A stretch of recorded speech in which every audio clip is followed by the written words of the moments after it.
Assalamualaikum warahmatullahi wabarakatuh. Bismillahirrahmanirrahim. Alhamdulillahi rabbil alamin. Allahumma sholli ala sayyidina Muhammad wa ala ali sayyidina Muhammad.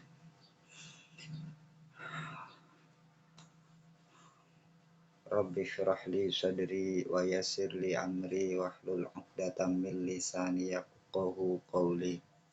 Ya Fattahu ya Alim iftah qulubana. Rabbi zidni ilma warzuqni fahma. Rabbi ghfirli wali walidayya warhamhuma kama rabbayani shaghira. Allahumma akrimna minka binuril fahmi wa akhrijna min zulumatil wahmi warzuqna fahman nabiyyin wa hifdzal mursalin wa ilhamal malaikatil muqarrabin birahmatika ya arhamar rahimin. Wa sallallahu ala sayyidina Muhammad wa ala alihi wasallam. Alhamdulillahi rabbil alamin. Amma ba'd. Bismillahirrahmanirrahim. Wal maqalatu as-saminata asyrota, maqalah yang ke-18. Qila diucapkan apa man taroka adzunub, man bermula siapa itu taroka jika meninggalkan siapa man adzunuba akan dosa-dosa, raqqa maka lembut atau menipis, maksudnya lembut apa qalbuhu hatinya man, fayaqbalu maka mampu menerima apa qalbuhu an-nasihata akan nasihat, wa yakhsha'u dan khusyuk tenang laha pada nasihat, wa yakhsha'u dan khusyuk apa qalbuhu laha pada nasihat. Barang siapa, maqalah yang ke-18, barang siapa mampu meninggalkan dosa, maka hatinya akan lembut, akan lentur. Sehingga fayaqbalu an-nasihata wa yakhsha'u laha. Sehingga ia akan mampu menerima nasihat dan tenang dengan nasihat. Artinya kalau orang yang suka maksiat dinasihat, qalbunya melawan, berontak. Tapi kalau orang yang mampu meninggalkan kemaksiatan atau dosa, itu sebaliknya. Artinya hatinya akan mampu menerima nasihat-nasihat yang masuk ke dalam hatinya dan bahkan tenang. Ada ketenangan tersendiri. Waman tarokal haram wa akalal hawaman, dan bermula seseorang taroka yang meninggalkan, waman dan bermula siapa itu taroka meninggalkan siapa man al haroma akan perkara haram, fil mat'umi di dalam makanan, wal malbusi dan pakaian, wa ghairihima dan selainnya makanan dan pakaian, wa akala dan makan siapa man al halala akan perkara halal, sofat maka jernih apa fikratuhu fikirannya man. Orang yang mampu meninggalkan perkara haram, makanan haram, pakaian haram, maksudnya yang dihasilkan dari sesuatu yang haram,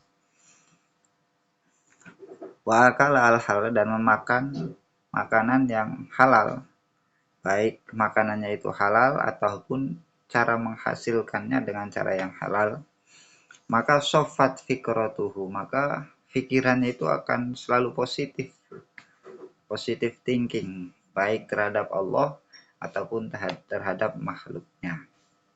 Ala masnu'atillah, sofat fikratuhu, maka pemikirannya itu akan jernih ala masnu, pemikiran terhadap apa? Ala masnu'atillahi, atas ciptaan-ciptaan Allah.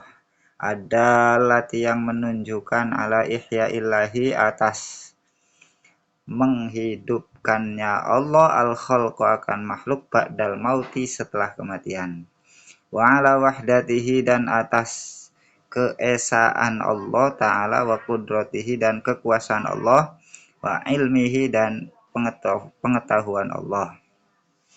Artinya orang tersebut yang mampu menghindari makanan yang haram, pakaian yang haram, dan memakan makanan yang halal, itu pemikirannya akan jernih, akan mampu memikirkan apa yang telah diciptakan oleh Allah, di mana hal tersebut mengantarkan seseorang untuk memahami tentang cara Allah menghidupkan makhluk setelah mati.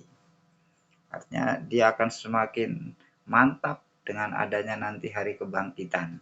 Dengan cara dia memahami Allah itu mampu menciptakan makhluk ya dari awal. Wadzalika, contohnya wadzalika bi anta ammala bi fikrihi wa tadabbaru bi aqlihi annallaha khalaqahu min nutfatin. Gambarannya seseorang itu dengan pemikirannya, dengan akalnya mengangan-angan, mentadabur bahwasanya Allah menciptakan makhluk atau manusia lebih spesifiknya min nutfatin dari mani yang masuk ke dalam rahim, faja'alaha, kemudian Allah jadikan alaqah sebagai darah yang menggumpal, kemudian mudghah sebagai diproses lagi, kemudian menjadi mudghah, daging segumpal daging. Humma khalaqa minha lahman wa azman. Kemudian Allah memprosesnya segumpal daging itu menjadi ya daging dan tulang. Wa uruqan wa a'soban, kemudian menjadi otot-otot, saraf-saraf. Wa syaqqalaha sam'an wa basoran, dan membentuk telinga, membentuk mata dan yang lainnya. Tsumma sahala al-khuruj lil janin mim batni ummihi. Kemudian Allah mempermudah keluarnya janin yang tadi dibentuk, diproses itu keluar dari kandungan, dari perut, dari rahim ibunya. Wa alhamahu irtida'as sadi, dan Allah mengilhamkan, memberikan kemampuan pada si jabang bayi yang telah keluar itu untuk irtida'us sadi, menyusu. Wa ja'alahu fi awalil amr bila asnanin, dijadikanlah si jabang bayi itu ketika baru lahir dengan tanpa gigi. Kalau ada bayi langsung terojol, langsung giginya banyak kan ya, nggak lucu. Tsumma anbatalahu al-asnan, kemudian ditumbuhkan oleh Allah gigi-giginya, kemudian dirontokkan lagi, dihilangkan lagi. Wa azalaha inda sab'in, ketika berusia 7 tahun itu. Tsumma a'adaha marratan ukhra, kemudian dikembalikan lagi. Ya biasanya prosesnya itu yaitu bertahap, ompong, kemudian tumbuh lagi dan seterusnya itu. Wa ja'alallahu ta'ala ahwalal abdi mutaghayyiratan, dan Allah jadikan keadaan hamba itu, masing-masing manusia itu berbeda-beda, berubah-ubah, min sigharin ila kibarin, ada masa kecil kemudian masa dewasa, wa min syababin, masa muda sampai masa tua, wa min sihatin ila saqamin, dari sehat menuju sakit dan seterusnya. Wa ja'ala al-'abda kulla yaumin yanam wa yastaiqadz, dan Allah jadikan seorang hamba di setiap harinya itu waktu tidur dan waktu bangun. Artinya ada saatnya dia tidur, ada saatnya terbangun. Wa kadzalika syu'uruhu wa azfaruhu, begitupun rambutnya, kuku-kukunya, kullama saqata minha raja'a ila makan. Ketika rambutnya rontok akan tumbuh lagi. Ketika kukunya dipotong akan tumbuh lagi. Wa kadzalika al-lail wan nahar, begitupun malam dan seterusnya itu saling bergantian, matahari, bulan, gerhana bulan dan seterusnya. Kalau kita mendasari diri dengan cara meninggalkan maksiat, meninggalkan dosa, meninggalkan makanan yang haram, memasukkan atau mengisi perut kita, tubuh kita dengan sesuatu yang halal, maka kita akan mampu memikirkan yang seperti itu tadi.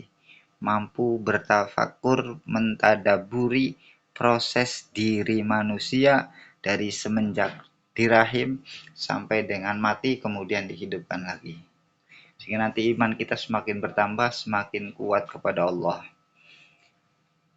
Ya mungkin itu yang bisa disampaikan, kurang lebihnya mohon maaf. Semoga bermanfaat. Sebelum itu mari kita bersolawat. Solawat tibil qulub. Allahumma sholli ala sayyidina Muhammadin tibil qulubi wa dawaiha wa afiyatil abdani wa shifaiha wa nuril absari wa diyaiha wa ala alihi wa sahbihi wa sallim. Demikian, semoga bermanfaat, semoga kita mendapatkan syafaatnya Kanjeng Nabi Muhammad Sallallahu Alaihi Wasallam nanti di yaumil qiyamah. Assalamualaikum warahmatullahi wabarakatuh.